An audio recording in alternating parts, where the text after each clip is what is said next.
네, 교회 여러분 안녕하십니까? 오늘은 3월 11일 새벽 예배 시작하도록 하겠습니다.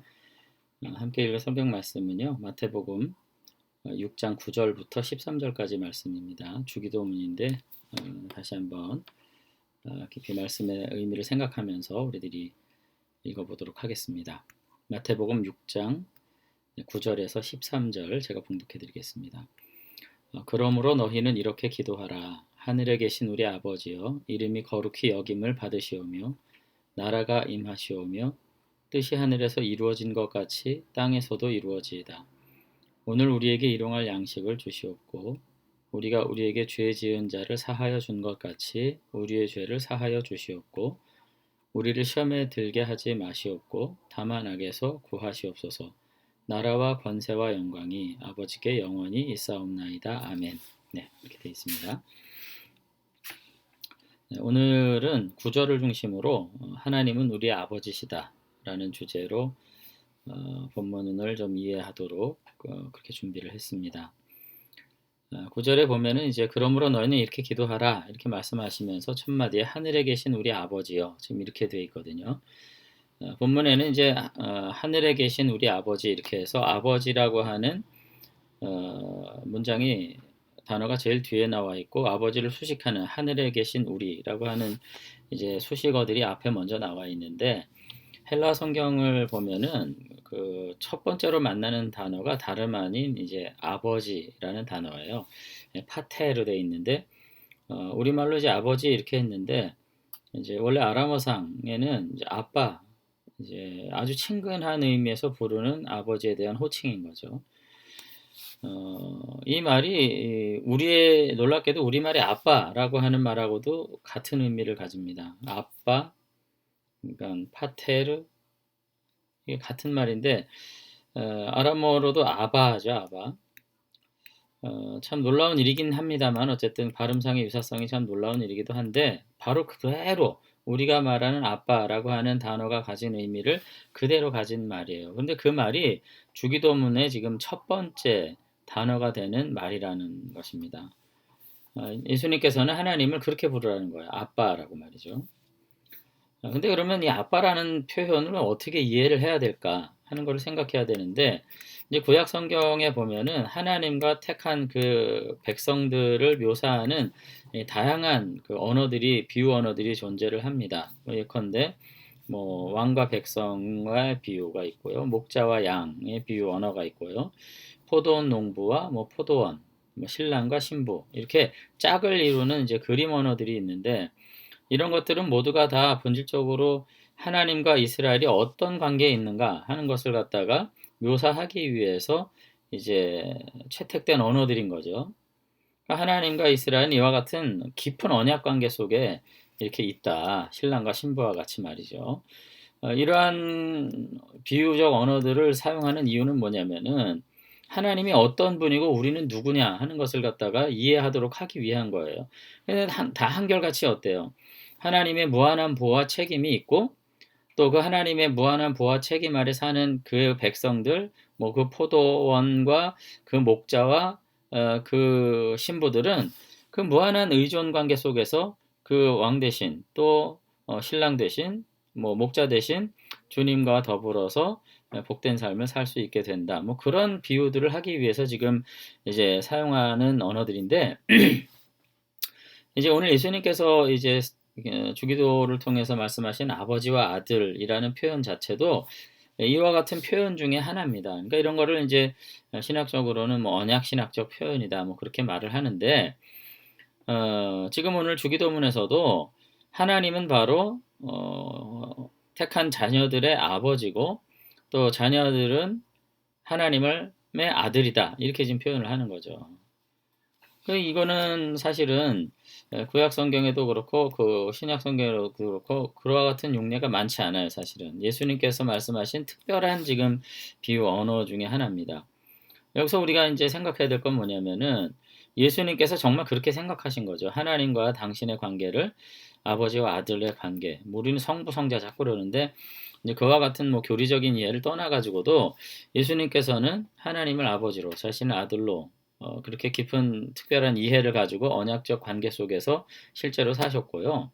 근데 놀라운 거는 바로 예수님의 그 구원 선포, 복음 선포, 그 예수님의 가르침 안에서도 예수 그리스도를 믿는 믿음 안에서 그 택한 자녀들이 하나님을 아버지로 섬기게 되는, 그러니까 결국은 복음 사역은 뭐냐면은 우리를 하나님의 자녀로 만드는 사역이라고 하는 독특한 예수님의 어떤 관점, 예수님의 어떤 이해가 있었다는 것입니다. 그런 점에서 우리가 하나님을 아버지라고 부르는 것은 매우 중요한 건데, 그거는 복음에 대한 이해가 결부된 언어예요.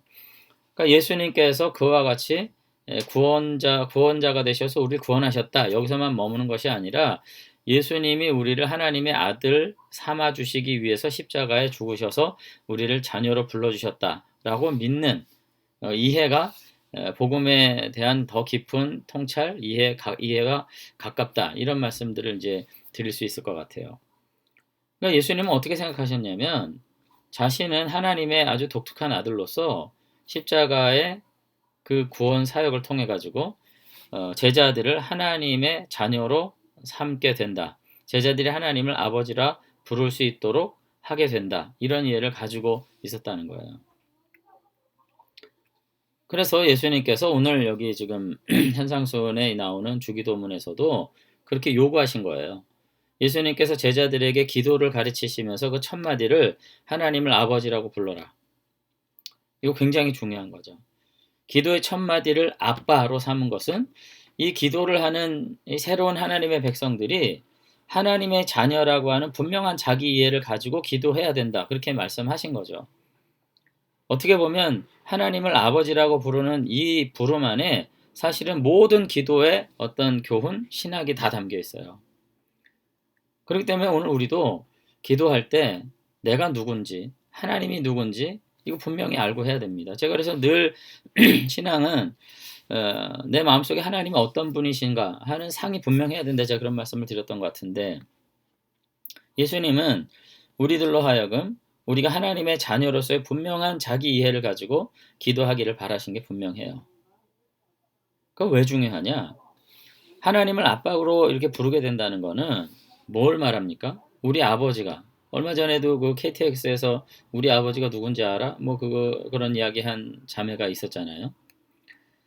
참 부럽잖아요, 그런 얘기 들을 때.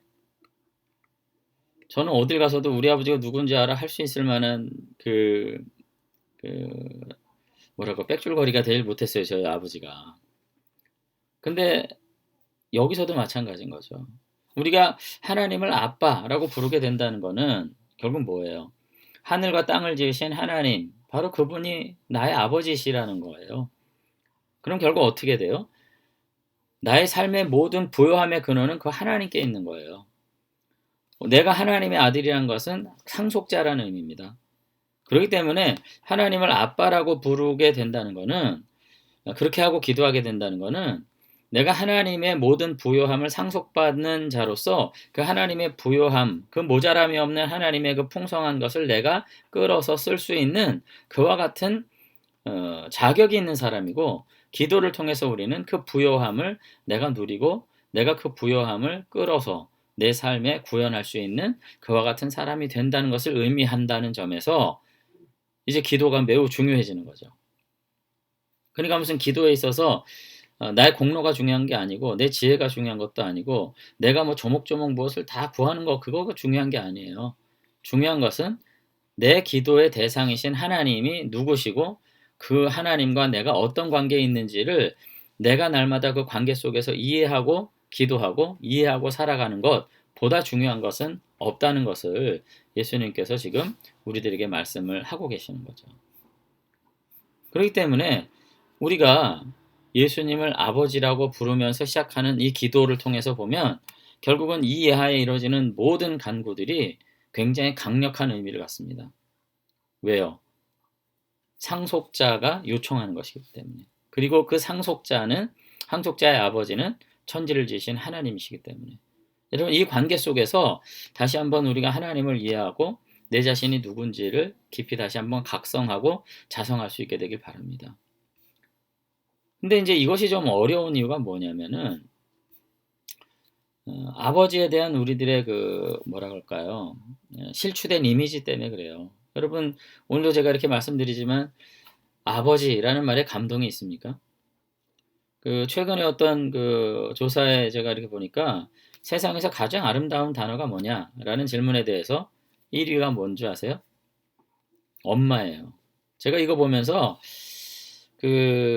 성경 번역을 하늘에 계신 우리 어머니, 엄마 이렇게 하는 게 더 낫지 않을까 뭐 하는 생각이 다 들 정도였어요. 2위는 열정, 3위가 미소, 그리고 4위가 사랑, 그리고 아버지는요 100위권에 있어요. 자, 이런 점에서 우리가 살고 있는 시대가 예수님의 시대와 매우 다르다는 점을 알 수 있습니다. 예수님께서 하나님을 아빠라고 부르라고 하셨을 때 의도는 하나님이 우리의 감정에서 100위권에 있다는 점을 이해하시고 하신 게 아니에요.